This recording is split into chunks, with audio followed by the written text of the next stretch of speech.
announcement? Oh, sure, go ahead. Hi, everybody.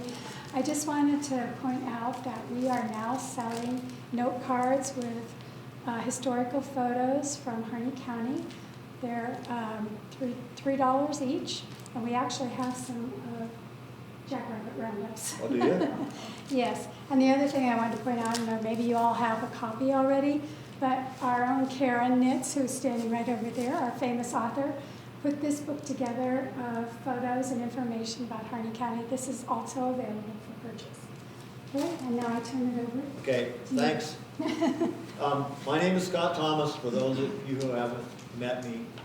I worked for the Burns BLM for 23 years here and loved most of it. I really did like working there. And I retired there in 2018 as the district archaeologist, so I was the lead archaeologist for the whole BLM district. What I want to talk to you tonight is about a little teeny site that we found in 2000 in a burned out area, which you can see in the picture. And the important geographic feature in this picture is Beatys Butte, which is the big kind of mountain thing on the right-hand side of the photograph in the distance. That's pretty much how you can tell you're in Catlow Valley, is if you can see Beatys Butte.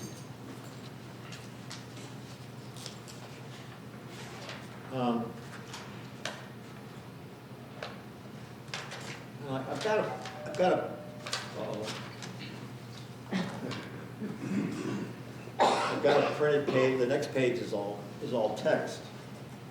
I thought I turned it off. Yes, I did. So I'll turn to that, and you guys can, I guess, follow along. Okay.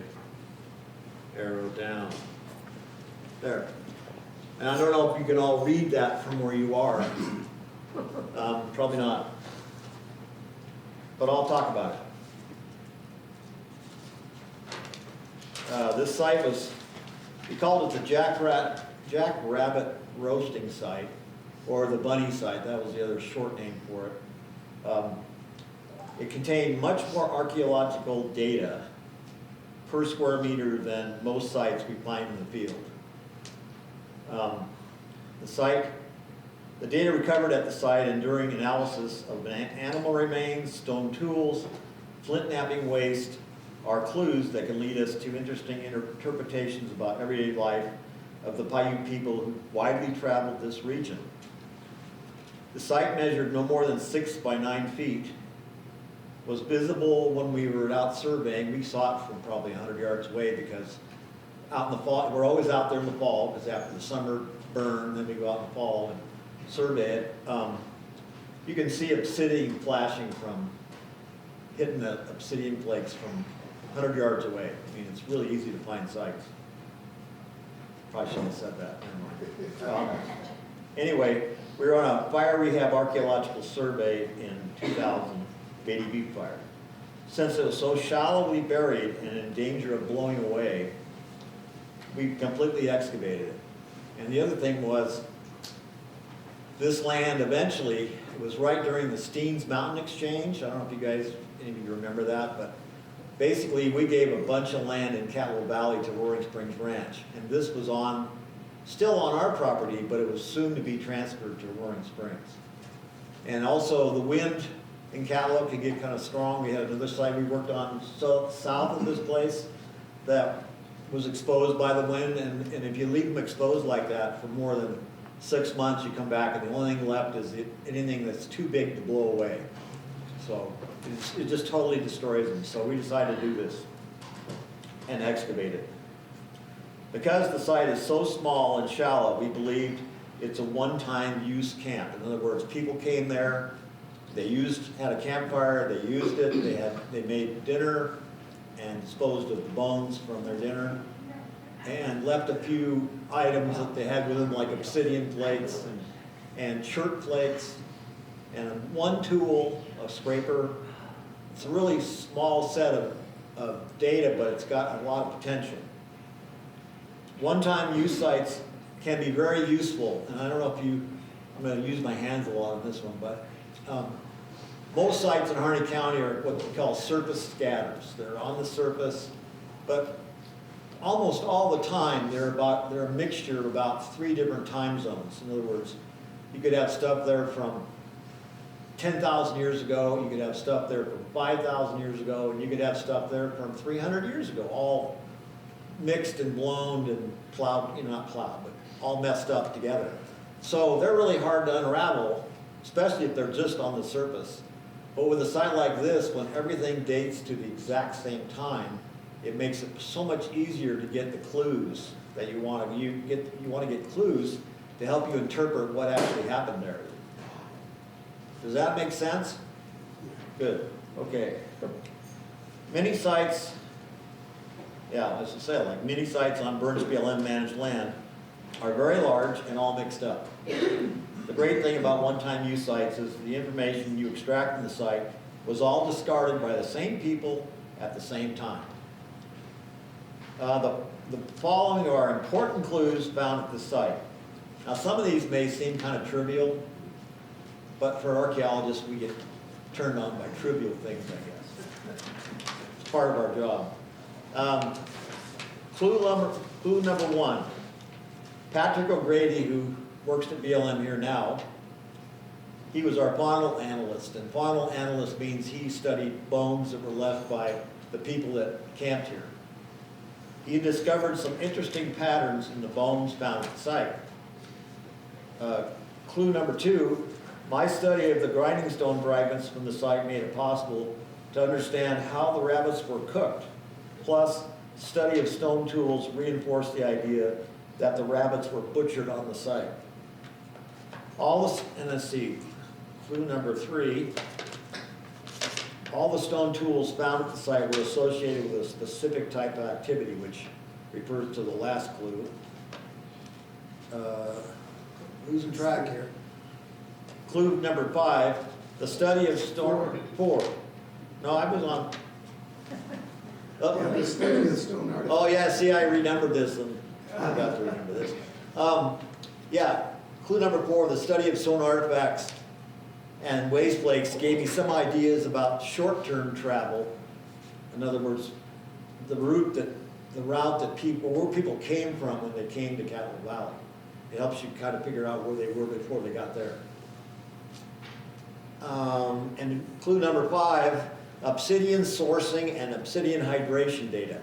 I'll get to that. I'll explain those when we get to them because they're a little bit technical. Go ahead, you had a question? I was going to ask where the tools come from. Were they something they sourced here? Did they bring them with them from somewhere? Well, I'll get to that. I'll tell you the whole. That's actually one of the good stories about the site. And then the last one, clue number 6, obsidian hydration. We'll talk more about that in a while. Show different hydration values from the same Burns Butte flakes.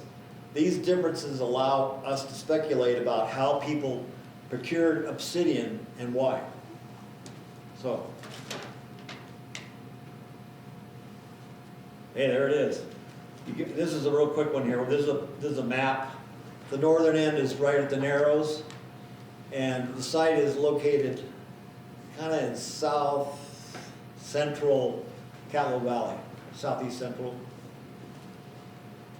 Oh, I should probably explain to you, it has a number.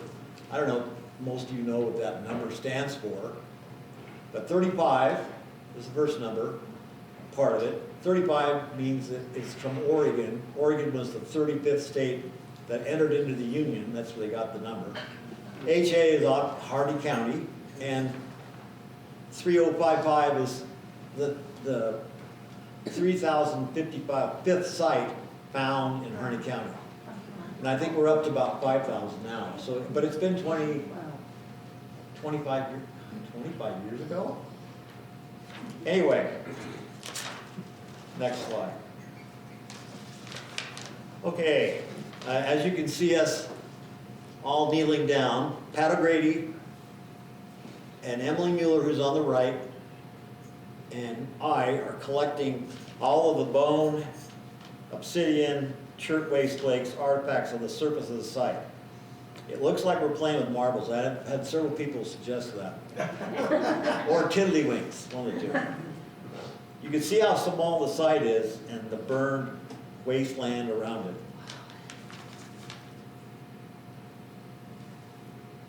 Okay. Our surface collection and recording of the small, shallowly buried site convinced us to completely excavate the site to determine if it contained a hearth with charcoal carbon-14 dating. We also wanted to recover all of the bone, waste, chert, and obsidian flakes and tools. A hearth was found essentially in the center of our grid. But you can see a charcoal standing on the surface, so we pretty much knew we had a cooking fire right there. I have a question. Yeah. What is chert? Chert, it's got a million different, okay, you know what agate is. It's clear, cryptocrystalline silicate is what chert. Anyway, chert is kind of equivalent to jasper. Is it good? No, this was actually bright mustard yellow and orange and red. But where I grew up in Western Oregon, everything that was chert there, we didn't call it chert, we called it jasper. So, and anything that you could see through was an agate. Well, chert refers to the agate-like materials that you can't see through. Does that make sense? Okay. It's really pretty stuff too. We'll get to a picture here pretty quick. And the charcoal from the hearth dated to about 1600 AD. So this is a time within 100 years when the Paiute would finally get horses. They're supposedly gotten horses by 1700 or so. They got them, I think, from the Bannock people over in Idaho. I think that's where it all kind of got distributed from, because they were pretty good friends with the Bannocks. In fact, the Bannocks are a Paiute group of the Fort Hall Shoshone, if that makes any sense. Anyway, so they're on foot, but I don't think we can appreciate how far, if these people were headed on a trek, if they weren't going someplace and stopping to do something, they walked a lot. I mean, miles and miles every day. So they were probably in a lot better shape than I'm in, for instance. But they also were living in the elements and everything else. Here's Dan Braden cleaning the excavation block. And it's not that big a deal to slide, but you can see how shallow the site is. It's 6 inches deep and no deeper. Wow. Wow. So it only took us, plus it was all sand, pretty much. So we excavated in 2 days. It didn't take long. Okay, next picture is the hearth. And it's kind of hard to tell, but you can see,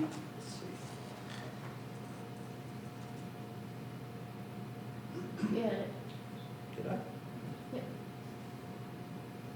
Huh. Oh, I see. No, that wasn't it. Anyway, the arrow's aiming right at it, but if you look at the surrounding soil, it looks kind of grayish, beige color. And in the middle of all that, we're just beginning to see some charcoal in the sediment, so it's starting to look gray or black. And then on the left-hand side of the picture, we had a huge anthill right in the middle of where we were digging. So we had to extinguish them first because they were biting us, the little red kind. Okay. Sorry, I'm fumbling here. Okay.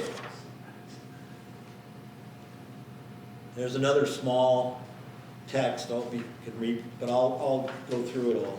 If you look at the drawing of the hearth, it looks like a beagle. I don't know if you noticed that. Yes. Floppy black ears. Anyway, but that's really not what it's supposed to look like. Anyway, the left-hand side of the unit was the anthill. In the middle of our units was the hearth, and it was kind of grayish all the way around it, and then in the middle it was darker gray. And I want to talk a little bit about radiocarbon dates. A little more science here. In the center of the surface scatter was a gray black stain was identified. This was evidence of a hearth, a campfire, a cooking fire. It had been disturbed by the adjacent anthill, but enough was intact to collect charcoal for radiocarbon dating. As I mentioned earlier, the charcoal was analyzed and gave an approximate date of 1600 AD. Radiocarbon dates are not always accurate.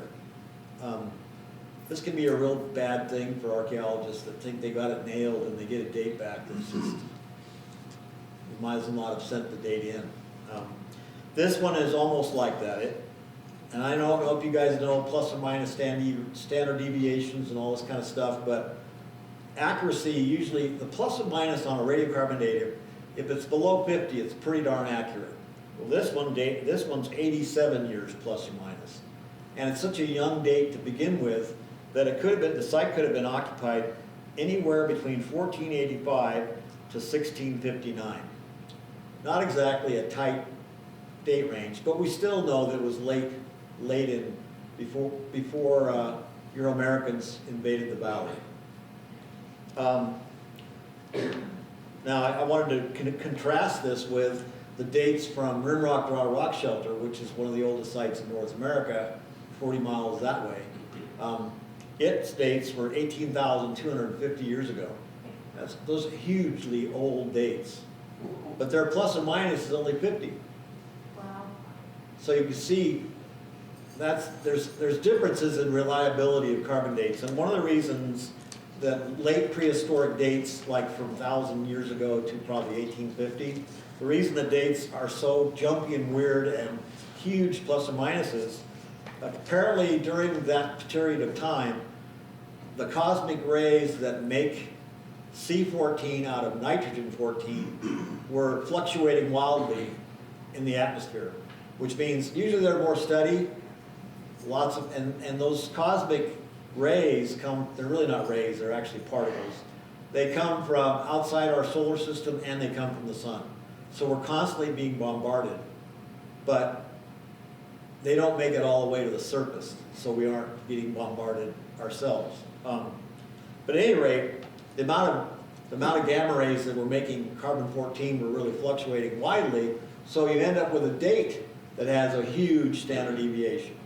Whereas the cosmic rays 18,250 years ago were much more constant. That's why there's such a small standard deviation on such an old date. Does that make sense to anybody? A little bit of physics there, a little radiation stuff. Anyway, but I wanted to explain that because people will spout a date, but if they don't tell you what the plus or minus on that date was, you don't know how reliable it is. Okay, this is what almost all the bone from the site looked like. And you can see the centimeter scale. So most of those bones were probably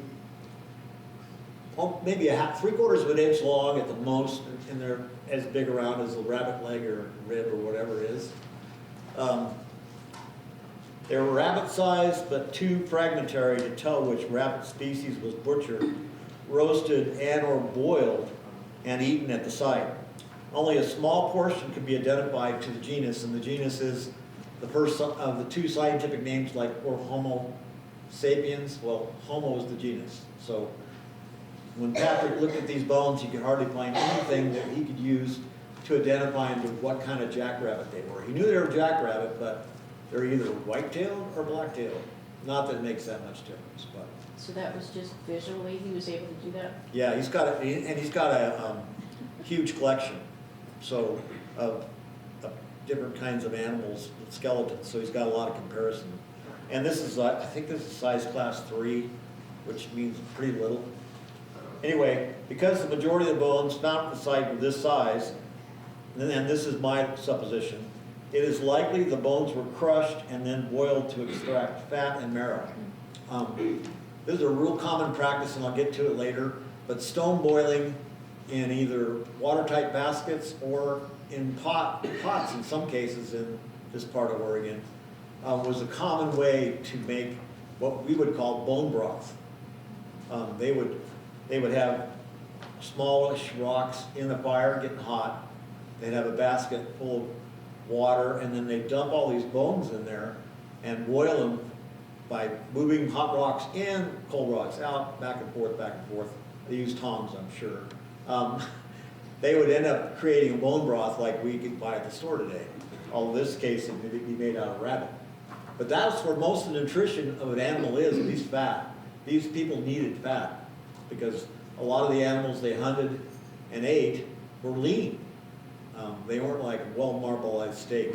So to get that fat, they usually had to take the bones, and they would have been pretty easy to do because they're small, but on On bigger animals, they'd have what they call an animal stone. It looks like a ground stone, but it doesn't have a depression. But you can tell it's been beaten up by a rock. That's where they break bones and then throw them in the pot. Is there anything in rabbits today that you wouldn't want to do that? Tularemia? Yeah, I hear it's okay to hunt rabbits this time of year when it's after the first hard frost, because the tularemia, I don't think the tularemia goes away, but I don't know enough about it. I probably should know about what risk they were taking eating rabbits. But I'm thinking they cooked them so well that anything in there that may have been hazardous was probably neutralized by cooking and cooking and cooking. If I'm wrong, let me know. Okay, of all of those bones, was 5,000 some bones, bone fragments, only 127 were identified as either black or white-tailed jackrabbit. And these are the examples. Patrick can take a little bone chunk like that and go, oh, that's a tibia of whatever. I know my bones a little bit, but I'm not like Patrick. He's been doing it for years. And so the clue number one, we were talking about the strange, sort of unusual pattern in the bones, is that Patrick found almost no feet bones. So, and a lot of times when you get skeletal material in sites, you'll get the parts that the people wanted to eat, and they won't necessarily bring everything back to a site that like for instance, like shin bones or feet bones. There's not much meat on a foot bone or foot bones. So they would sometimes discard things that weren't of any value away from the site and bring all the good stuff back. And that's kind of the way hunters do it today. I mean, they'll leave the gut pile. I don't know if the tribes would have done that, but you don't always take everything you want to eat back to camp, because some of the things you don't want to take the effort. Anyway, it looks like all these bunnies came back to the site with no feet. And we don't know where the feet are. We never found them.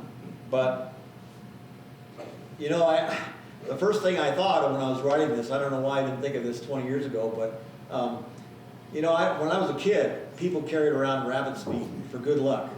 I think it's a European-American thing, but it may not be. I need to check into it, and I wish I'd done that so I could have talked about it tonight. But rabbit's feet, maybe the tribe people wanted rabbit's foots for some decoration or something else. I don't know, but all I know is the feet didn't come back, and I don't know if they took them with them or not.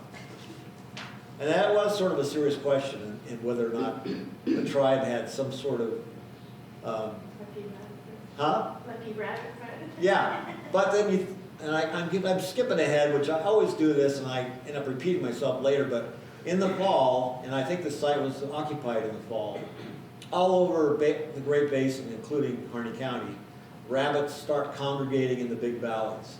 And most of the time when the people would be out hunting them, they didn't hunt them with bows and arrows or atlatls or whatever. They used nets, and they'd chase them into a net.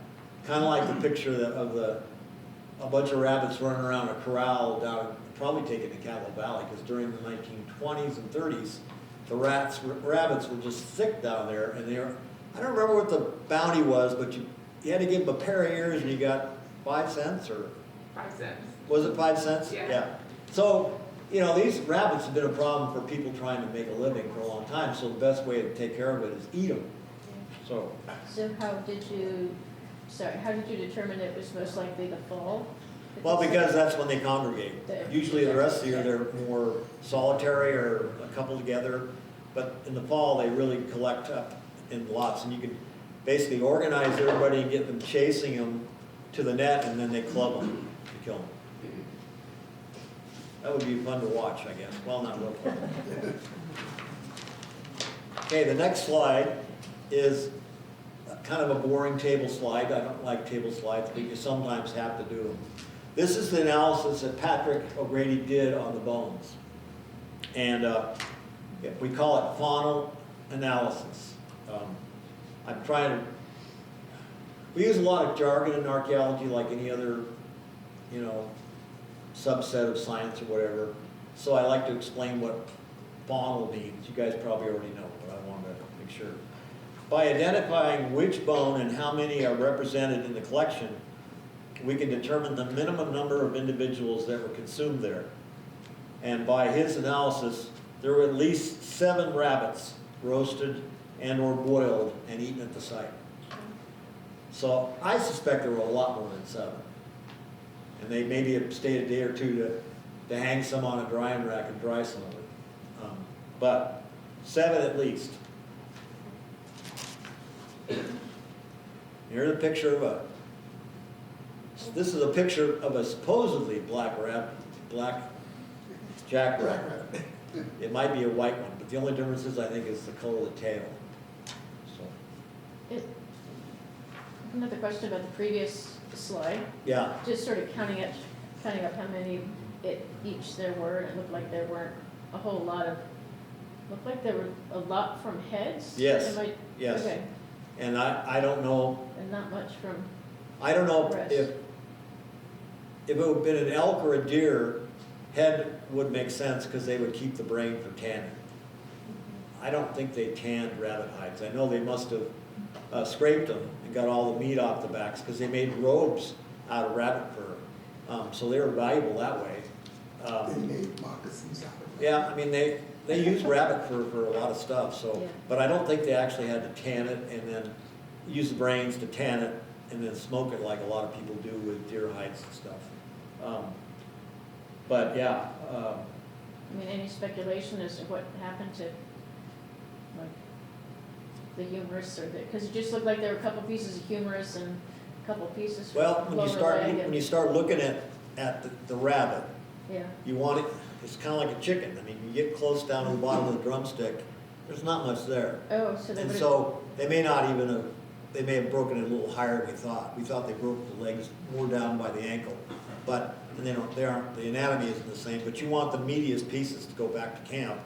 And extremities are usually pretty worthless because they haven't got a lot of meat on them when they're just bone. oh, okay, so they would have actually not necessarily eaten stuff there, but taken it someplace else? No, I think they just didn't bring it back to the camp. Yeah, okay. That's why they could don't. have also eaten the brains of the rabbit. Oh, yeah. I'm thinking they would have eaten the brains of the rabbits if they didn't use them for tanning. Down the thing, And their that tastes cheeks. really good. Yeah, That's the best part. yeah. That's the best part. So, yeah, I mean, I think they eat everything from the head to the extremities, more so than the extremities.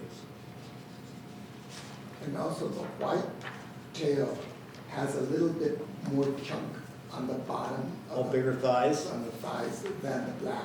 Oh, really? Well, you know your difference. And the black is a little bit more lean and bigger. Yeah, this guy's pretty tall. Yeah. We'll go to the next slide. Now, whoops, that didn't happen. Come on. It likes you. No, it doesn't. That's why it doesn't want to turn on. Hello, hello. You want to forward to the next slide? I don't know why this light works. Go to the next slide, please. It's frozen. Is it frozen? Oh, there we go. Okay, good. Okay, this is the next clue. I better look to make sure I got the right number. This clue number 2. It wasn't a big analysis that I did because there wasn't that much groundstone at the site. That was all, 4 pieces. They're all broken groundstone. So grinding stones are usually smoothed by wherever they used them for grinding. There's usually surfaces on them that are obviously ground. Some rocks can look like they're groundstone, they may not be. But I think all 4 of these pieces are groundstone, parts of groundstone. But I don't think they were used for grinding. I think they were used for breaking bones, pounding the bones, breaking them into little pieces, putting the bones into the water in the basket. And that's, like I was talking about stone boiling, I think that these are the stones they used to boil. They just pull them out of the fire, put them in the, what? Well, you just said they're groundstone, and then you said you don't think they were used as groundstone. I don't. So what you mean is, they were used as groundstone someplace else? Who invited you? I'm sorry. She's my wife.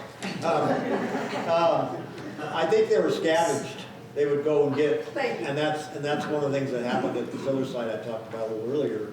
So you find all kinds of small pieces of groundstone broken up, but no groundstone, I mean big ones. And I think what happened was when they wore them out and they get so ground they're smooth, they just break them into little pieces for boiling. And sometimes they'd have to walk, a couple hundred yards to another place where there's another site and grab a few more if they didn't have enough where they were. And I think that's what these were. These were gathered and used for stone boiling and not grinding. Now, it talks about water pipe baskets. Could that be a bladder, a belt, beer? Well, usually it was a basket made out of plant material like willow, tule, but then they'd smear probably pitch and other substances on the inside to keep it from leaking. And I suspect they're fairly watertight. You definitely don't obviously want to put them on the fire, but you'd have them right next to the fire so it was easy access with the hot stones. And there are a couple cases in Harney County where we have people that made pottery that they used to cook with. Maybe they used it like for stone boiling, and maybe they put it right in the fire. Just depends. Okay. Oh, this worked. Okay. Okay, like I said, there weren't that many artifacts at the site. Dang it. We didn't find any points. Oops, wrong way. We found 4 artifacts. Now this doesn't seem that exciting. It'll get a little more exciting, at least to me, as we go on. The artifact to the far right is actually a pre-made scraper / knife. It's kind of like a combo tool where you have one edge is steeply flaked and it's for scraping. The other edge is sharply flaked so that it makes a knife. So this is the kind of tool that you carry around with you all the time. You wouldn't necessarily make a new one every time you butchered anything. Because you have to resharpen this because the obsidian's pretty brittle, but it's one of those tools it's a multi-tool, kind of like our modern multi-tools that are handy for everything. The other 3 are just pieces of flakes that were used to cut up stuff and butcher stuff, and then got nicked and made it look like they'd been used. But they all, I think, were used for the rabbit butchering process and preparing their hides. Because I think with rabbit hides, you still have to scrape the back or the inside to get all the meat off and all the fat before you can actually do something with them. Huh? Oh, I thought you did. I mean, I think when you get a rabbit down, it just comes right off. You just Peel right off. It doesn't have much meat stuck to it. So do you wonder if you have to scrape it? I may be wrong about that one. right in your book. I will. Okay, this is a chert. You were asking about chert earlier. This is what chert looks like. Well, actually, not all of it. These guys are obsidian flakes. 5 obsidian flakes. That's how many we got. But we got a ton of chert flakes. Now, that's not all of them, but I've been to the quarry on the east side of the Alvord where you get this stuff. Well, actually, this stuff, all those orange-colored ones, and these, I think, maybe from from Eagle's Nest Chert down by the Narrows. There's a place there where chert used to be quarried. People still go up there and collect it, but it's kind of a beige color. And the cool thing about this is, well, we'll get on to this, but the majority of the flakes at the site are chert of various colors. This is very unusual because the site is on the edge of a 110 square mile Beatys Butte obsidian source. Now granted, I know there were people in those times that preferred chert for certain kinds of tools because chert's a lot tougher, retains an edge, but it's not quite as sharp as obsidian, but obsidian's brittle and breaks. So there are things you want to have chert for, but in most of the sites we look at around here, you hardly ever see chert, especially this part of our county. When you go west to the Stinking Water, or east to the Stinking Waters, or south to the outboard, then you start seeing more chert and agate because there's natural occurring sources there.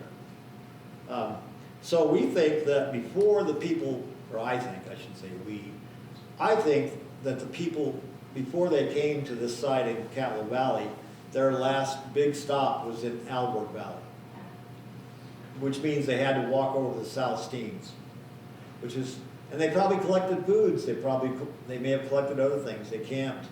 They didn't march from the Alborg to the Catlow in one day. I'm not saying that, I'm just saying, I think that's the last time that they had gotten some rocks for flint knapping.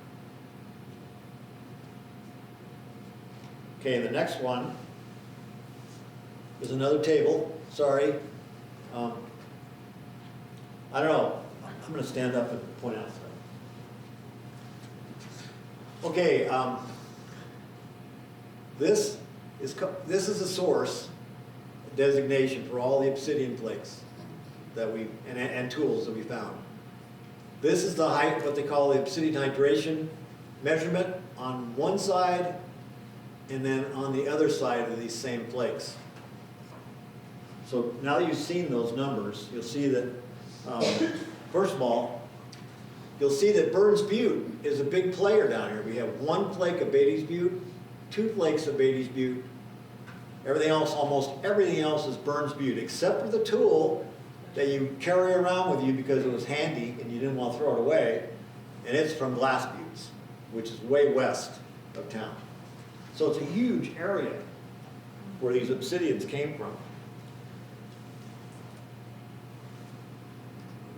See and then there's hydration rinds. I was going to mention this next. Everything was pretty much right in there, down in the 1.4 to 1.9, which would make sense on a site this young.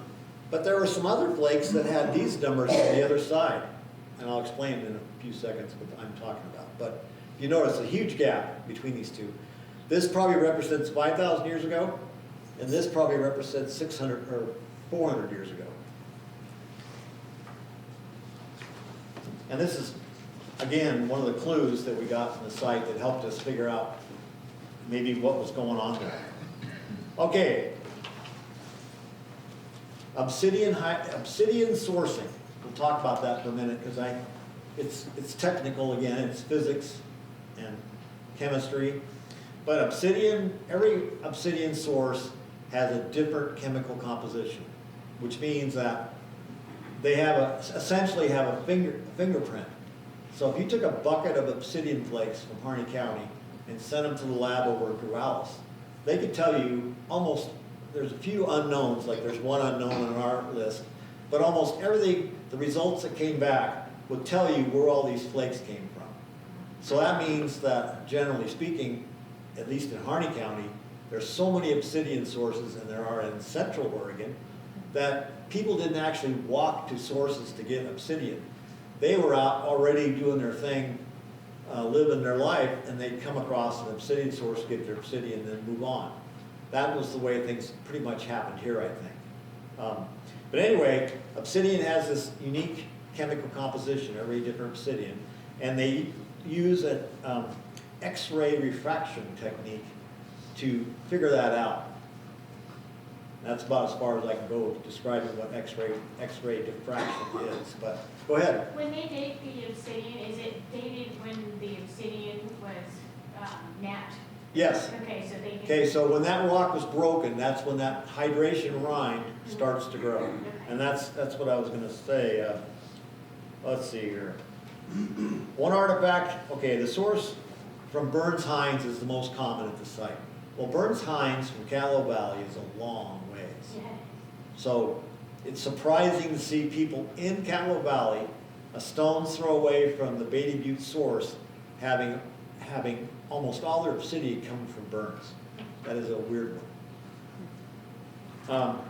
There's one artifact from Glass Butte, as I pointed out, and then 2 flakes from Beatys Butte, the close by huge obsidian source.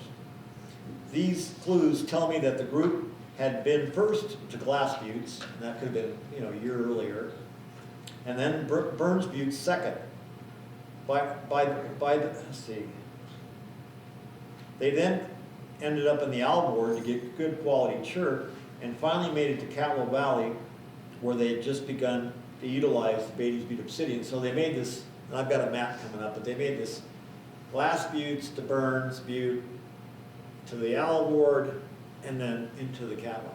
That's essentially not the exact route, but that's sort of the direction and the order. Go ahead. Could you tell if there's a gathering site, maybe different bands are coming from the north, coming up from the east or west, and that was the. That's a possibility. I hadn't thought of that one. And what was that again? Well, it's like a rendezvous. Yeah, different Like bands trade, gathering, trade, some of them back into a from the trade north, one coming from down, another. some of them back from the east, and that was a gathering site. It could be because Catlow is a big place. And if they were trapping rabbits in the fall, it's likely there was more than one family doing it together. There could have been all kinds of people trapping. And you probably already know this, but it's common knowledge amongst the Paiutes that we don't harvest jackrabbit only in the colder months, the months that Right. we've been on. So that's what and I've been told that you only harvest them after the first hard frost, right? Like November on and through the winter, right? Okay. It's kind of like the winter bee. Yeah, so that's a really good idea. That may blow my theories out the window. That's why archaeology is so much fun, because we'll never know for sure. You gotta live Did it. they ever do jerky out of it to travel? I would think they would dry it, but They eat it on the spot, they eat it on the spot though, right? Fresh? fresh. Yeah. And I would think if it wasn't too late in the fall and the weather was still decent and you know how dry it is in Harney County, you could have dried some over the fire, smoked some. Yeah. Maybe big ones would be, that you make it a jerky, it'd be like a deer. Yeah, you'd use The big something, stuff. something worthwhile that had more meat than a rabbit. Carry your things. But rabbit is, if you see a rabbit, well, that's your meal right there, Right, if you're lucky. if you're lucky. And they move pretty fast. Just another question. Yeah. In that time frame, do you know what the landscape looked like? Was it like drought or was it more vegetation? Well, Did you know? I do know some information on that because the site that I keep referring to is further south in Skull Creek Dunes. It was occupied between 900 and 1300. That's the date range. See how bad those date ranges are? And I had the same problem there with radiocarbon dating as I had with this site. But at any rate, they were there about a little bit earlier time. And there looks like on the environmental climatological data that's been gathered in Harney County over the years, that between around 900 and about 1400, you had cooler and moister, well, it started getting cooler and moister by, say, 1100 AD, and stayed cool and moist all the way till 1850s, 1890s. Because there was what they call the medieval warm period, which occurred worldwide. That was back in the day when England was growing their own grapes instead of buying them from the Spanish or the French. And then shortly thereafter, by 1400, the Little Ice Age started, and it basically the grapes in England all died. But during that Little Ice Age, we would have more grass and less sagebrush, basically. But during the warmer period before that, we'd have more sagebrush and less grass. It's kind of and I think that's why there are a number of sites in Harney County and Malheur County and Lake County that were buffalo hunting sites that dated to about 500 AD, right, just past the beginning of the Little Ice Age. So it would have been, at this site probably would have been a little nicer. Well, when we got there was nothing there, but I mean before that it was mostly cheatgrass, sagebrush. It probably was less sagebrush and more grass, good grass.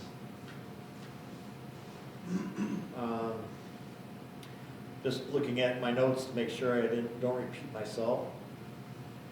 Like I said earlier, the entire journey of how these artifacts moved around the landscape was long, but not necessarily uncommon for people that are used to walking around a large area in a single year.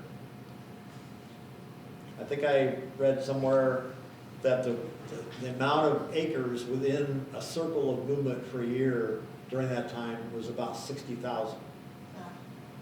So, it's a lot of acres. Okay, one more interesting thing that we found. Like I showed you earlier, we have these flakes that have really skinny hydration rinds and ones that are really thick. Okay, obsidian, when you flake it, it immediately starts to absorb water, which sounds goofy. It doesn't, you can't see the water. It doesn't have water all over it, but it starts to absorb water from the air. And over time, it makes this what they call a hydration rind. And so when I was in grad school, I did this, my thesis on obsidian hydration dating. And basically, you have to have a rock saw and you cut a little sliver of the artifact and you put it on a glass slide and you polish it, and then you look through a microscope and measure the thickness of that rind. And the bigger the thickness means the longer ago it was flaked. So these 4 flakes right there, or 5 flakes right there, they had pretty good sized hydration rinds on one side, but on the other side, they had much smaller. And that was kind of a head scratcher for a while. And then I got to thinking about it. People in the 1600s didn't need the amount of obsidian to carry with it like they would have earlier, because they were using very small arrow points at that time. They needed little arrowheads, they needed scrapers, they needed drills, but all those things can be made on a fairly small piece of obsidian, whereas earlier when you're making atlatl points that were this big, or you're making spear points that were that big, you'd have to have more mass to actually be able to nap what you wanted. And so I think what happened is when they were going through the Burns-Hines area, although your theory is going to blow that out of the water too, they picked up some flakes that had already been flaked, because the area up on Radar Hill is where Burns Butte obsidian is. It's littered with flakes. I mean, you could go up there and spend 5-10 minutes and get a whole bag full of really nice flakes that somebody else had flaked, but they'd flaked them 4,000 years earlier, which I think is kind of cool. So actually, your theory wouldn't blow that out of the water as bad as mine. Anyway, I think that, well, it's nice to have representation here from the tribe, because you still do stuff. You still hunt things, you still process. Well, a long time ago, we used to be able to hunt rabbit, but now it's. You don't? No, you do. But there's There's still people going out and harvesting roots in the spring. And Yeah. But we're talking about rabbit right now. There's none, no rabbit. no rabbit around. No. Well, there's squirrels in my yard. Like a squirrel, like a fish, you can't. Yeah, you can. I hear they're a little better than rabbit. Once in a while, you get to see a jackrabbit. Yeah, well, some years, I remember when I worked here in 1980, I was a temporary worker for BLM, and I used to I was staying in a trailer out at the refuge, and when I come from seeing my future wife in Prineville, I'd take the 00 road, turn off, and go 00 to the Narrows, take a shortcut. I swear, I know why they call rabbits thumper, because I bet I hit 20 of them in one night. Yeah, and that's with some years, but then they get tularemia, which thins the herd out, and then they have these years where there's just almost no rabbits. Yeah. So it's a cyclic thing. They'll come back and then they dive off again. And feed the coyotes. I guess the coyotes don't mind tularemia. Okay, we're almost to the end, you guys. Okay, here's my goofy map. Whoops. See the purple line, that's my suspected route, if you take my theory over her theory. If you take her theory over my theory, all those arrows are coming straight into the site from every direction pretty much. How long would that take? Would that be a year? Or? Oh, I think it'd be most of, a few months, for sure. I mean, Glass Buttes is clear up there. That's one tool. Almost all the obsidian flakes came from here, and I didn't think ahead to get a bigger map on here, so trust me, this is the Alvord Valley right in here somewhere. But there's Alvord, and then the final resting place is right here. So, I think that they, like I said, they walk a lot. I mean, if you read about some of the tribes in northern Mexico that walk and run, they'll run and walk, or both, all day long, and go miles and miles and miles. Well, they'll go migrate with the game too as well. Yeah, I mean, for instance, the seasonal round, they call it, in archaeological, anthropological terms. But basically, most of the Paiutes back in the day lived around Malheur Lake in the wintertime, because they could get fresh water, they could get materials to build wickiups, and lots of firewood and so on. And then the first thing in the spring, or nearly the first thing in the spring, they would go up to the stinking waters, because that's when all the meat, the roots start coming in. And they'd stay there for a while, maybe a month. Huh? And the salmon, and they kind of split up when they got up there. I think some of them went down to the Malheur River and harvested salmon. I guess they'd be spring Chinook. And the rest of the tribe stayed up and hunted roots, dug roots, pounded roots, dried roots. And then, so they were doing that activity. And then after that, I don't know exactly where they went, but they covered huge amounts of ground.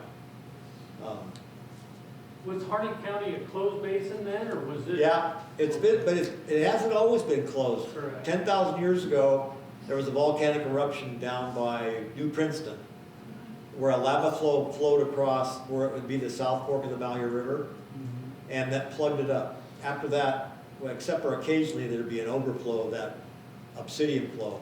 But until then, it was a closed basin, and it still is. In fact, the Corps of Engineers almost turned it into an open basin during the big floods in the 80s. They were going, because I've got the archaeology surveys they did, the whole South Fork was going to be channelized from, I guess, right at its beginning into Malheur Lake, so they could let the water out of the lake to ameliorate some of the flooding damage. But by the time they got around to even putting a shovel in the ground, the flood was over, and we had a higher highway. It was a high highway. Anyway, I think that's all I have. I really like this little site. We've got at least one other site I could talk about someday. It's called Locality 10. It's in Skull Creek Dunes. I just finished writing. It seemed like it's taking forever. Just finished writing the report I got to turn in for that site. But that's another site that we think is single use, but it was used for a longer time, like in the fall, winter maybe. So how'd you guys find it? We were walking 30 meters apart across the blackened wilderness, and we tried to walk so that the sun was coming in from we walked east-west so we'd have the low sun coming toward us, because then you could see the sparkles.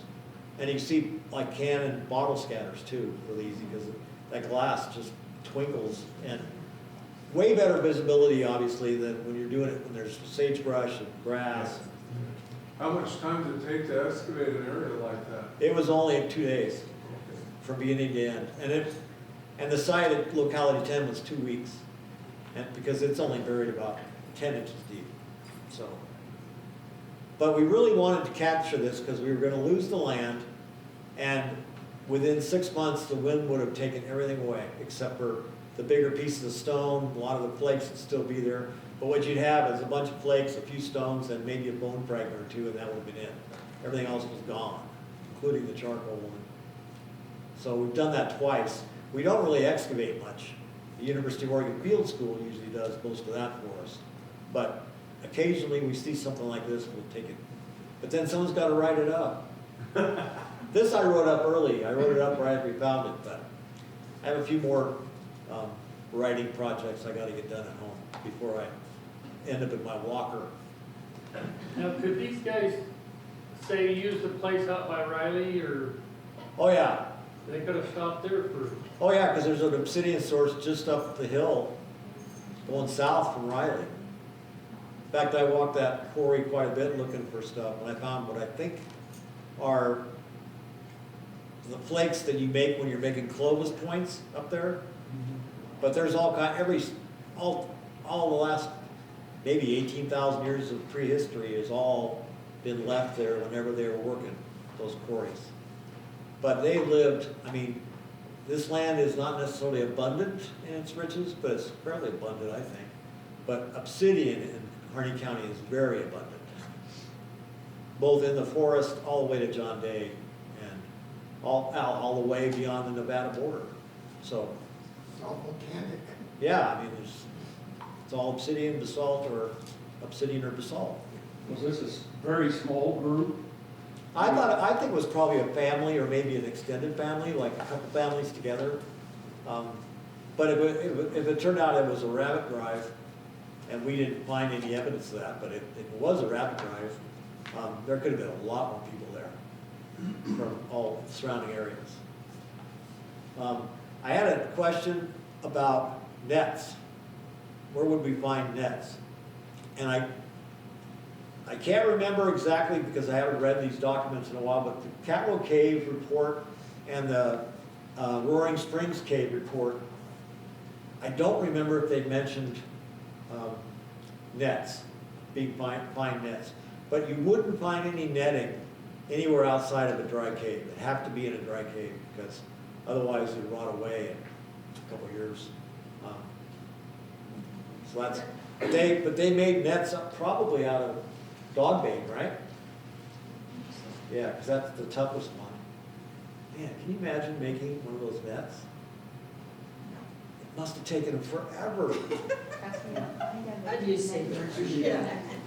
It doesn't take them that long. But you got to make the fiber first, though. See, that's First you nothing. pound it, and then you grab it, Yeah. and then you find it. And then one person does the science, another person does that, and then you start putting it together.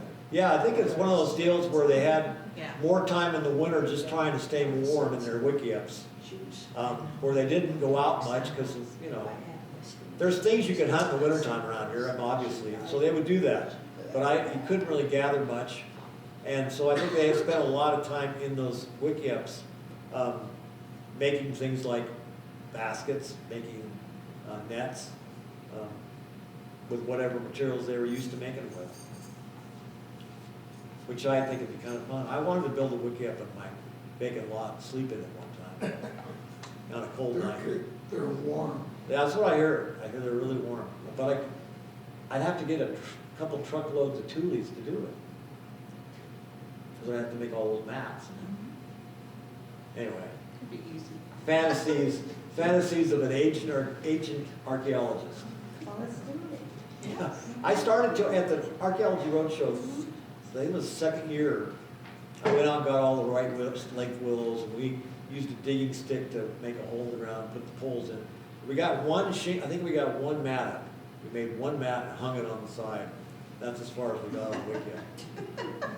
But I'd like to make it so it's portable, you know? So you can tie it all together real tight, and then you can just get 4 people to carry it over and put it on the back of a pickup truck and haul it down there. I think it'd be great. And we're blessed with willow here too. That's another thing we're blessed with. Of course, I don't know if there's anywhere on earth that isn't blessed with willow, but. I gotta Anyway. know, how old were these sites? You mentioned 2 cave sites, and I never had heard any of these. You've never heard of Roaring Springs? No, Oh. I'm really interested. Well, they were excavated in the late 20s and early 30s Okay. by a guy named Luther Crespin, who was from the University of Oregon. He's basically who started their anthropology department. Okay. They're both, well, see, Catlow Cave is on BLM land, and Roaring Springs is just barely on private. But I think both Catlow and Roaring Springs have baskets that are at least 10,000 or 9,000 years old in them. I mean, but they had the whole range from all way deep, and everything in there was, a lot of it was, they found atlatls, they found atlatl darts. I don't remember if they found nets, so I needed to go back and check, but I didn't do that. Was he the one That'd be a good that, discussion. that was, excavating around Fort Yeah, oh yeah, he was the one that dug up the Fort Rock sandals. He was all over the place. He dug a site down by Beatys Butte, one called Slough. But in fact, it turns out they, huh? The dowels. Oh, yeah, the dowels, they Locations built the of dams. chutes. Yeah. But there's a picture of him at U of O in the museum, standing by a Ford car that they bought at Burns Ford, which is kind of cool. They spent a lot of time around here. The sandals that are in the museum, do you know where they Yeah, came from? no, I don't know where all of them came from, but they're all from, almost all of them are from Catlow Valley. One came from a cave north of Rock Springs Ranch that's on BLM, called Miller's Cave. It was excavated there by an amateur, and then they ended up giving it up to the museum. I think there's another small cave on Catlow Rim, not too far from 3 Mile Ranch, that had one in it that they ended up bringing to the museum eventually. I'm trying to remember, I don't know if I remember the rest, but there were several caves at Miller's Cave. Yeah. Miller's I Cave remember there were. is a big cave, and then the rest of them are smaller, but they were all looted. When we took a field school out there one year and tried to find unexcavated areas to at least document the sites, but we had a tough time, because they were hit pretty hard. But anyway, Are they done excavating the cave out by Riley, or? they have, okay, yeah, it's Rimrock Dog Rock Shelter. I can give you a little bit of an update. The dates are, they've had redated everything. Well, they sent all the same samples they did the first time. They sent them to the lab right when COVID hit. So they sat in the lab in Irvine, California for 3 years or 2.5 years before they opened back up again. So we just got the dates back 6 months ago, and they agree with the first set of dates, and the site is really 18,250 years old, which is the oldest site west of the Rockies, or west of the Mississippi, if not the oldest site in the United States. Did they ever get the DNA testing on there? No. Okay. The problem with that site is Patrick's doing it all by himself. Well, I help him some, but we need a team of people that got money. Gotcha.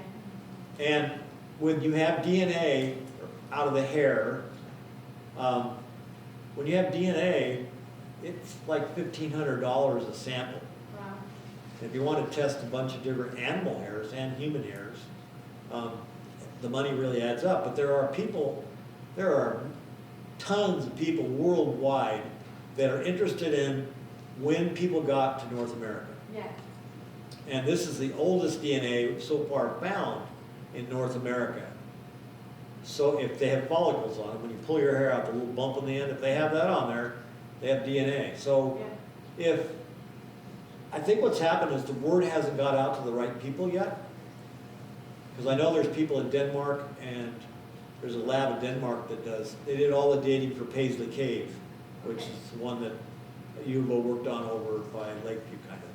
And that one was 12,000. That's 14, Oh, 3. 14, wow. And then there's another one in Idaho that Oregon State University excavated.